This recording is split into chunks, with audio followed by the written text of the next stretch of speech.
Bonjour et bienvenue sur la chaîne du chasseur d'étoiles de midi, chaîne de réflexion et d'humour sur les 12 coups de midi. Une petite pensée pour Monsieur Marchand qui nous a quittés aujourd'hui. Il avait 109 ans, donc il s'appelait Monsieur Marchand, mais il pédalait donc beaucoup, donc on aurait pu l'appeler Monsieur Pédalant, qu'il repose en paix. Sinon, hier à la télévision, Koh-Lanta est arrivé premier, mais Astrid et Raphaël n'étaient pas très loin. Ce soir, sur la 1, un truc sur la Starac, on s'en fout. Sur la 3, il y aura Cassandre. Ouais, ça va sûrement peut-être cartonner, mais surtout ce soir, c'est l'Eurovision. La la la la la la la la la. Friends, 12 points. Donc mon t-shirt, Friends, 12 points. Allez, sinon, ça va commencer. Petit résumé des 12 coups de midi présenté par Jean-Luc Reichmann. J'adore cette photo. Alors, le maître de midi est arrivé en dansant, comme d'habitude. Au coup d'envoi, la première question.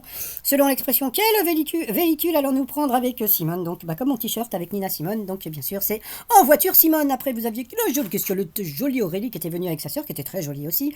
Grâce à quoi? 79, logements d'un immeuble du 11e arrondissement de Paris peuvent-ils être chauffés gratuitement? Eh bien, grâce à des ordinateurs. Après, vous aviez Marvin qui n'était pas gay. Alors, bon, il faut connaître Marvin Gaye. Il faut connaître pour voir la blague. Bon, passons. Il était venu avec sa sœur et sa maman. Donc, bonjour à toutes les deux. Voilà.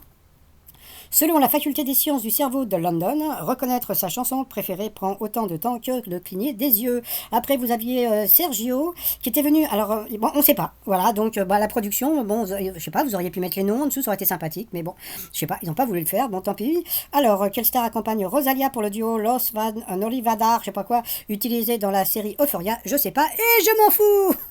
Depuis qu'il est juré dans The Voice, que fait Vianney pour être moqué sur les réseaux sociaux, donc bien sûr, il s'assoit n'importe comment.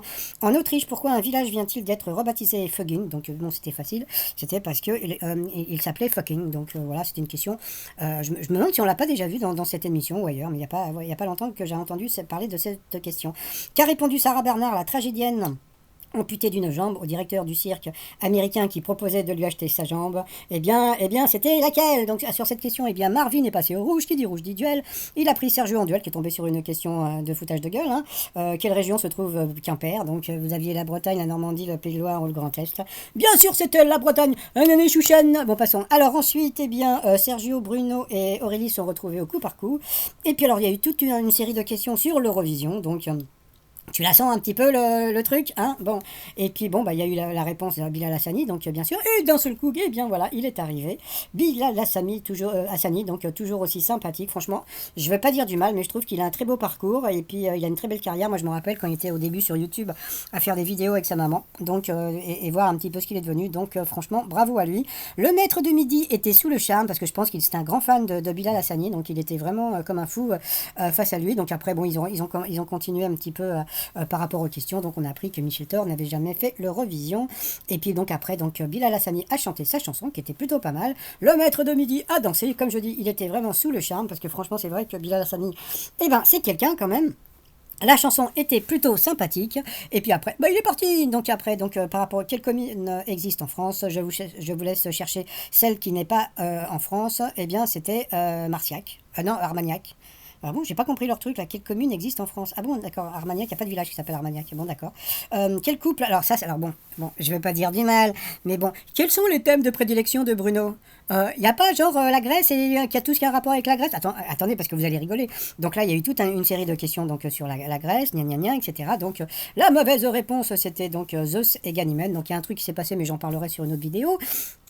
Ensuite, quel film avons-nous pu voir au cinéma? Donc, ça semblait simple. Et en fin de compte, comment dire, il a dit Nastasia. Pourtant, je sais pas, Tess, c'est quand même un film culte. Donc, le maître de midi ne savait pas. Et ensuite, que peut-on associer à Kid? Voilà, où est l'intrus? C'était une BD des Dalton. Donc, sur cette question, Aurélie est passée au rouge. Qui dit rouge dit plus de permis. Dit duel, bien sûr. Donc, elle a pris Sergio en duel, qui est tombé sur une question de bébé. Quel est le plus important édifice du catholicisme situé au Vatican? Bien sûr, c'est la basilique Saint-Pierre, amen. Donc voilà, nous avons perdu Aurélie qui là, on a vu que c'était une fée, elle a fait la gueule, parce que elle ne souriait plus. Donc ensuite, Sergio et Bruno se sont retrouvés en coup fatal, et puis après c'est à vous de voir. Alors la première question, comme je vous ai dit tout à l'heure, Donc Bruno, bon bah voilà, son sujet de prédilection c'est la Grèce, les séries et puis bon certains trucs de musique disco etc. Et là donc la première question qu'il a eue, quel dieu grec a pour nom l'anagramme de Suez? Ah, c'était Zeus. Donc voilà, bon après donc Sergio s'est un peu planté, mais bon il y a un moment bon bah comment dire il s'est rattrapé. Ah il y a eu encore une autre question, regarde, j'avais pas vu celle-là. Dans la mythologie, en quel animal Zeus s'est-il métamorphosé pour séduire Leda? Et ça c'était une question pour Bruno. Donc aujourd'hui c'était Grèce et voilà quoi, c'était une question que sur la Grèce. Après, donc comme on peut voir, il restait 5 centièmes de seconde, 5 secondes pour, comment dire, pour Bruno et 1 seconde pour Sergio. Et au retour de pub, ce qui m'a fait beaucoup rire, c'est Jean-Luc Reichmann qui dit ne vous en faites pas, je vais aller vite pour votre question. Sauf que franchement, c'est pour ça que je prends aussi cette voix. Parce que franchement, bon, moi ça m'a trop fait rire. Regardez, il avait une question pour. Voilà, regardez la question, c'est-à-dire il restait 1 seconde, et en 1 seconde, il devait dire dans la cuisine du Moyen-Orient, quel mot désigne un assortiment de hors d'œuvre? Donc c'était un mésé, je suppose. Mais bon, il connaissait la réponse, sauf que bon, bah voilà quoi. Donc, comme on dit, c'est la production qui décide. Après, par rapport au coudomètre, première question de quelqu'un qui fait une histoire de pas grand-chose. On dit qu'il en fait, qu'il en fait tout un fromage, donc bien sûr. Quelle classe du lycée porte le même nom qu'une unité de mesure du temps? Donc c'était la seconde. Quel péché désigne une petite faiblesse à laquelle on a du mal à résister? Donc c'était le péché mignon. Tiens, je devrais faire le péché trop mignon par rapport à mon site. Bon, on verra. Ensuite, au début des années 80, quelle fratrie a enflammé les dance floors avec le tube Can you feel it? Can you feel it? Can you feel it? Donc à ce moment-là, bon, bah, il a dit les Jackson 5, donc c'était bien les Jackson 5. Donc là, qu'est-ce qu'il a fait? Eh ben, il a dansé encore. Et puis après, à la fin, qu'est-ce que le bachi des matelots de la marine nationale? Donc c'était une question assez simple. Bon, il y a peut-être des gens qui ne savaient pas, mais c'était leur bonnet à pompons. Donc voilà, il a gagné 10 000 euros à partager, donc ça lui fait 5 000 boules dans la poche. Et en plus, il y a quelqu'un qui va téléphoner pour avoir la voiture. Par rapport à l'étoile mystérieuse, bah ça bouge pas. Donc c'est toujours Sophie Marceau. Donc bon, bah, on va voir s'il la trouve ce week-end, donc on verra bien. T-shirt du jour, bah, ça c'est un tweet que j'ai trouvé très drôle tout à l'heure. Juste fabuleuse. On croise les doigts ce soir pour Barbara Pravi. Si vous voyez la tête. Bon, passons. Et puis, donc le t-shirt, bien sûr, France 12 points. Tout ça sur le site remillon.com. Et sinon, bah, le maître de midi, bah, aujourd'hui, ça a été cool pour lui. Il a gagné 5000 boules. Il a vu Bilal Hassani. Et il a kiffé sa race, comme dirait l'autre. Allez, sinon, bah, moi, je vous souhaite une agréable journée. Et je vous dis à demain. Portez-vous bien. Et puis, à la suite, eh bien, c'est mon résumé avec ma voix normale. Allez, bye bye. Bonjour et bienvenue sur la chaîne du chasseur d'étoiles de midi avec sa voix normale. Bon bah allez, au coup d'envoi, la première question pour le maître de midi. Selon l'expression, quel véhicule allons-nous prendre avec Simone? Donc bien sûr c'est en voiture Simone. Après vous aviez la très jolie Aurélie qui était venue avec sa sœur. Grâce à quoi 79%, n'importe quoi. 79 logements d'un immeuble du 11e arrondissement de Paris peuvent-ils être chauffés gratuitement? Grâce à des ordinateurs. Après, vous aviez Marvin. Sa question, selon la faculté des sciences du cerveau de Londres, reconnaître sa chanson préférée prend autant de temps que de cligner un œil. Donc, un œil ou les yeux, ça dépend. Si vous en avez deux. Ensuite, vous aviez Sergio. Quelle star accompagne Rosalia? Bon, ça, je m'en fous. Depuis qu'il est juré de The Voice, qu'a fait Vianney pour être moqué sur les réseaux sociaux? Donc, ça, c'est une question pour Bruno. Donc, bah, il s'assoit n'importe comment. En Autriche, pourquoi un village vient-il d'être rebaptisé Fugging? Parce que il s'appelait Fucking, tout simplement. Donc voilà. Ensuite, je sais même plus son prénom. C'est quoi son prénom? Je sais plus. Marvin, pardon. Qui a répondu Sarah Bernard, la tragédienne amputée d'une jambe au directeur de cirque américain qui proposait de lui racheter sa jambe. Donc elle a dit laquelle. Sur cette question, bien Marvin est passé au rouge, qui dit rouge dit duel. Il a pris donc Sergio en duel, qui est tombé sur une question assez simple. Dans quelle région se trouve Quimper? Bon, c'est même pas la peine que je vous donne les 4 propositions. Donc bien sûr c'était la Bretagne. Donc ensuite, eh bien Sergio, Bruno et Aurélie sont retrouvés au coup par coup. Et puis d'abord il y a eu toute une série de questions sur l'Eurovision. Et puis comme par magie, il est arrivé.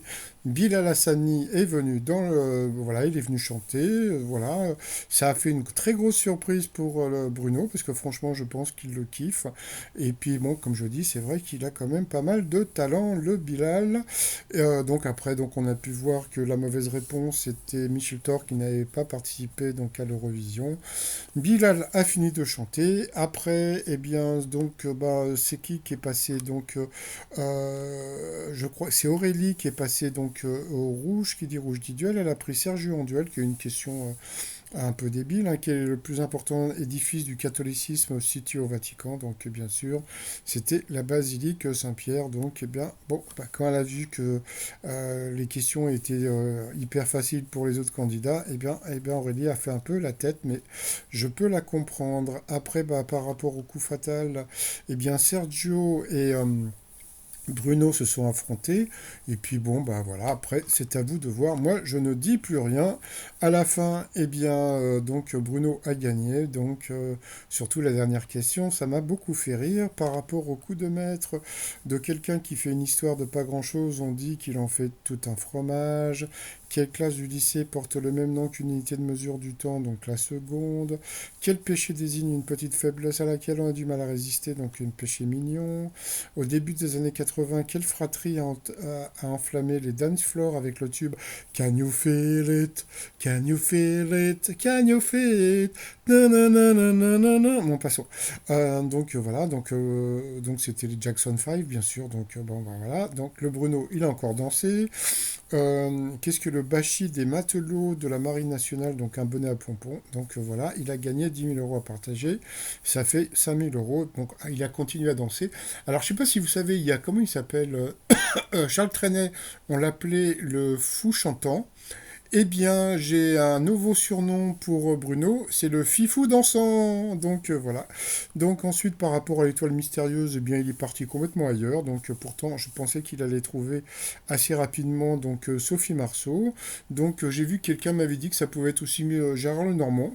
Pourquoi pas? Donc moi, pour l'instant, je répète ce qu'on me dit. Et puis par rapport, bah, c'est tout. Voilà, c'est tout. C'était mon petit résumé, vite fait, bien fait. Et puis bah, sinon, bah, je vais vous souhaiter une très bonne journée. Et puis je dis merde à Barbara Pravi ce soir pour le Revision. Et puis France 12 Point. Allez, je vous souhaite encore une bonne journée. Je vous dis à demain. Portez-vous bien. Bye bye.